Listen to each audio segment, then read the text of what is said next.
I'm going to show you how you can use Screencast-O-Matic to provide screencasting feedback to your students. Now, you can run Screencast-O-Matic off the website, like you see here. But it's a good idea to simply get the free download and run it off your own computer. The website is a little slower to start up, and it may ask you if you want to use Java and some other stuff every time you start it. So it's worthwhile just getting a free download. Once you get the free download, you pin it to your taskbar, and when you want to provide feedback, you simply click this button at the bottom. Now you see this page, it'll show you your past recordings. We're going to go up and just click record. Now you'll notice that the webcam was started at the bottom, and that's because I clicked it to indicate that I wanted the webcam going. I'm going to suggest that you may want to include your webcam in your screencasts because webcams humanize you. You get to actually talk to the student themselves, and I think that's going to get a little better nuance. Now you may not want to do it if you're a little shy, if you don't want to do that, that's perfectly fine. But I just want to show you how you could do it, at least as an introduction, and leave it up to you. Decide if you want to do that. Now the Screencast-O-Matic screen immediately shows up here. And there's a few buttons you want to know about. First off, on the far left side is simply where you start. The next button is your microphone. You click that and it's going to detect the various microphones you have. If you have off, then it's not going to record anything. And here are some other microphones. Now make sure it's on my headset microphone. And by the way, your webcam microphone is probably perfectly good. Here you define the size of the screen that you want to capture. Now you could make it full screen like this, in which case it captures everything, or you could reduce it to a smaller size. What I'm going to suggest is that you reduce it to pretty much the size of the student's assignment. So I'm going to pull up the student's assignment here, and I'm going to suggest that you basically just pull it down to the point where it's capturing the text. You don't need the extra stuff about Microsoft at the top, the extra functions and all that. That just maximizes the amount of frame that's devoted to text. You don't have a lot of extra frames, so it just makes it easier to see. The text will be as large as possible. Next, you have this button down here that allows you to either turn your webcam on or off. And like I said, you can turn it off if you'd like, but I'm going to turn it on just for demonstration purposes. You can also do a webcam only recording. We're not going to do that now, but the system can simply be used to do a webcam only recording. So if you want to do a video biography or welcome, you can do it that way. And cancel recording here. We'll assume that you've already read the paper and you've jotted down some notes on what you want to say. So now I'm going to start the recording. You see this little window comes up. It says that it's going to hide the webcam preview window while it's recording because it overlaps the screen capture area. That's so it doesn't get in the way. But it is recording your webcam. So we're going to just click OK.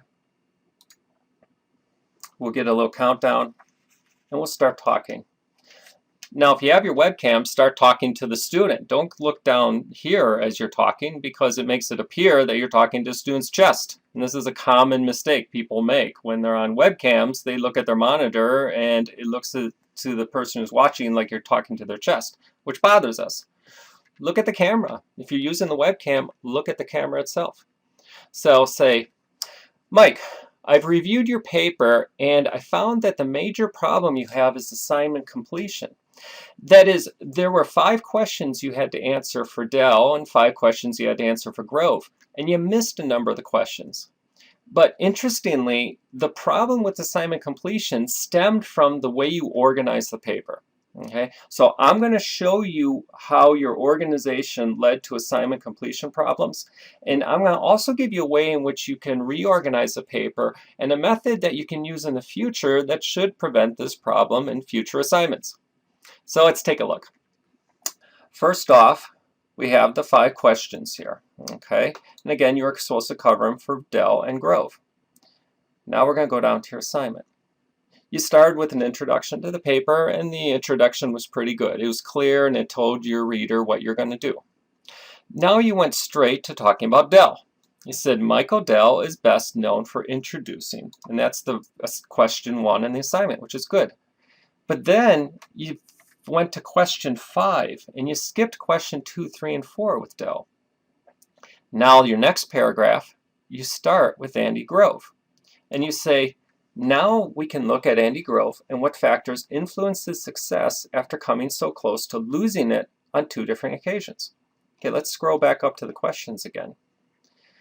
Question 5 is finally discuss what factors you think may have impacted their success. In other words, with Grove, you started on question 5.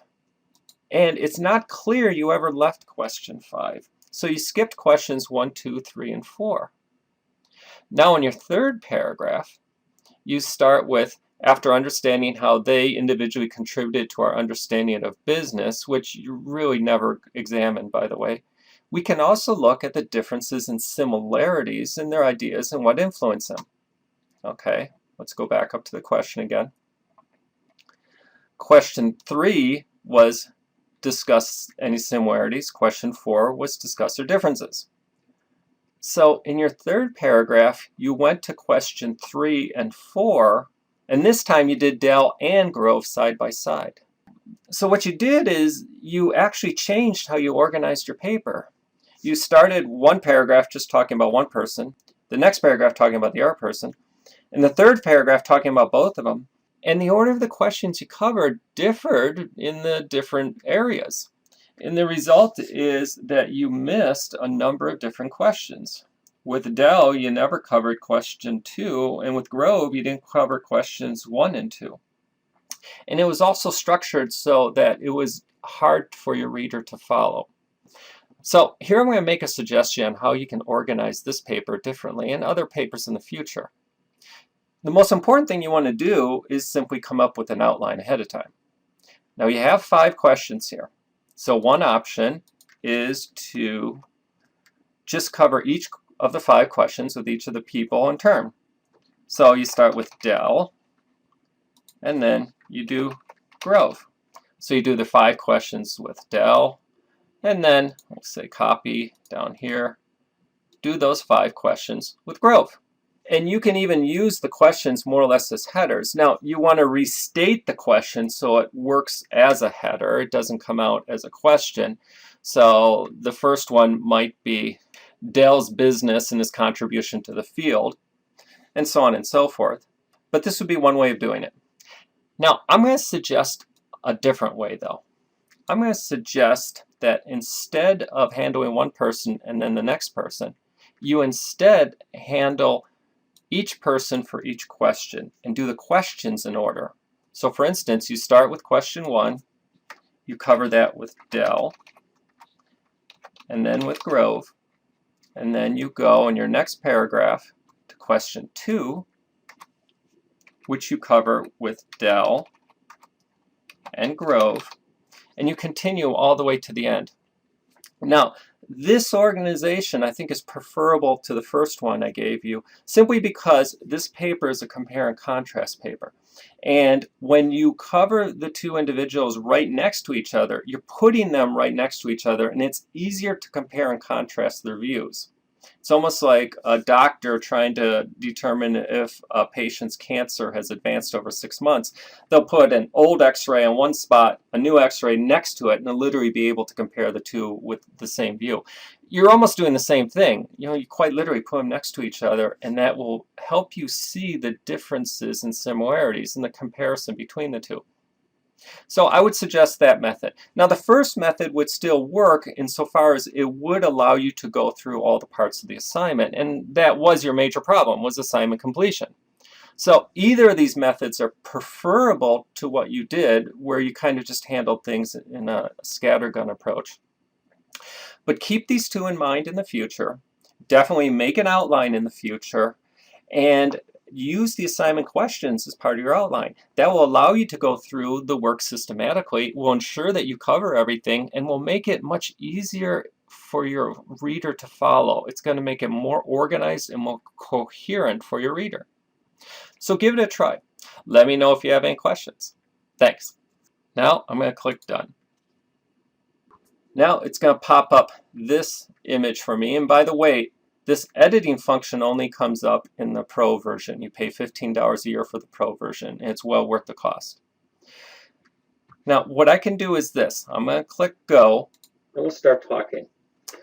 Now, if you have your webcam, start talking to the student. Don't look down here as you're talking because it makes it appear that you're talking to the student's chest. Okay, so you see that the webcam was in there. Now what I can do is this. I can actually move the webcam around. I'm going to go click Edit Recording, and I can grab the webcam and I can move the image. I can also resize it within certain limits. It can't get bigger than a certain size, but it can get smaller. If I want to leave it for the entire assignment, I'll probably want to put it off to the side. In other words, if I want the person to see my face the entire time I'm talking. Probably the preferable way would be to just show your face right at the beginning. So I'm going to put it up in the middle, and what I can do is advance until the point where I don't want this student to see my face anymore. And what I'm going to do then, let's imagine this is pretty much the point. You see here I'm talking to the student. Now I've gotten to the assignment. So I'm going to move this little slider to pretty much the point where I don't want the student to see my face anymore. And I'm going to come up to this right-hand side and click Hide Webcam. And what it literally does is now take the webcam out. Now I can click Done. I can publish to Screencast-O-Matic. And the nice thing is I can give my screencast a title. So I might say Mike P. Assignment 1. I don't know if I need a description. The nice thing is I can give a custom link. I would suggest doing something like that. We'll go Mike P. Assignment 1, just to make it a little easier to find later on. The other thing, I would scroll down. I would remove the mouse cursor, mouse clicks, mouse halo, stuff like that. I would also unclick searchable. That way people won't be able to search and find it. At that point then it becomes pretty much the only person who would get it would be someone who would know what the actual link is. You can also have users can add notes and users can leave comments. So the student may want to just add a note and leave a comment to themselves. Who knows? And then you click Upload to Screencast-O-Matic. And this can take a little bit, but of course you can do something else while it's doing this. Then you simply give the student the link and allow them to see it on their own. And by the way, this can also be password protected. So give it a try. Thanks.